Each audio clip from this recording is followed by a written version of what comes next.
여러분 안녕하십니까? 뉴스데스크 제주입니다.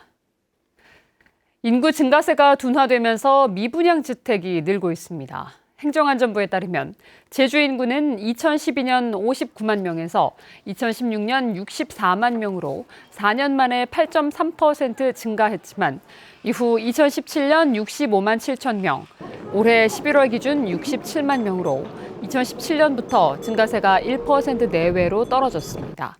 이에 따라 미분양 주택은 2016년 271채에서 올해 10월에는 1,100여 채로 크게 늘었고 악성 매물인 준공후 미분양 주택은 2016년 90채에서 올해 10월에는 770채로 증가했습니다.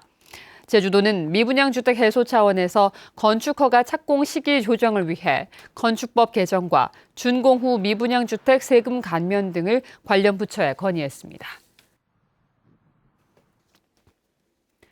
지난해 제주를 떠난 인구 가운데 대부분이 이주민인 것으로 나타났습니다. 제주도의 인구정책 종합계획 보고서에 따르면 지난해 제주를 떠난 인구 3만 명 가운데 이주민은 2만 6천여 명으로 87%를 차지했습니다. 제주를 떠난 이주민들이 제주 정착에 어려움을 느끼는 요인으로는 언어와 관습 등 지역 문화가 가장 많았고 지역 주민과의 관계 형성, 생활 물가와 주택 마련 등으로 나타났습니다. 제주 제2첨단과학기술단지 예정지가 토지거래 허가구역으로 1년 더 묶입니다. 제주도는 제주시 월평동 제2첨단과학기술단지 예정지와 주변 지역 등 101만 제곱미터에 대한 토지거래 허가 기간을 내년 12월 19일까지 1년 연장하기로 하고 어제 공고했습니다. 제주국제자유도시개발센터는 2022년까지 제2첨단과학기술단지를 조성할 계획인데 토지 보상이 늦어지면서 2017년부터 시작된 토지거래 제한이 연장됐습니다.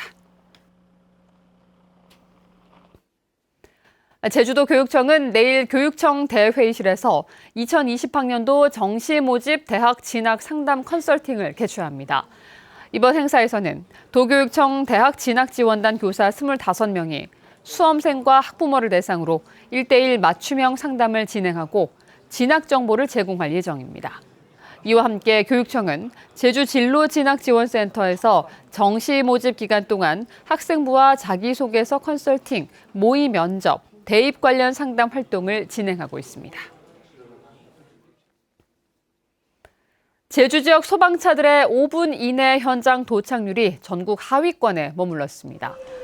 소방청에 따르면 올해 6월 기준 제주 지역 소방차의 5분 이내 평균 도착률은 44%로 전국 18개 시도 가운데 14번째였습니다. 지난 2015년 70%였던 5분 이내 도착률은 해마다 낮아지고 있는데 소방당국은 차량 증가에 따른 출동 여건 악화를 원인으로 꼽았습니다. 제주 지역 고령 운전자들의 교통안전교육 이수율이 낮은 것으로 나타났습니다. 제주경찰청에 따르면 올해 제주 지역 만 75세 이상 적성검사 대상자의 교통안전교육 이수율은 56%에 그치고 있습니다. 적성검사 대상자는 이달 말까지 교육을 받아야 하는데 교통안전교육을 받지 않으면 과태료가 부과되고 운전면허 갱신도 이루어지지 않습니다. 기초생활보장 수급자 선정 기준이 대폭 완화됩니다.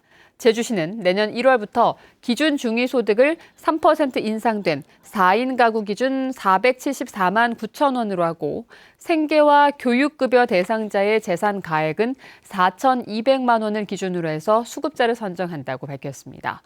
또 사회보장시설 수급자에 지급되는 월 생계급여 지급액과 월동 대책비는 3% 인상됐습니다. 뉴스데스크 제주였습니다. 고맙습니다.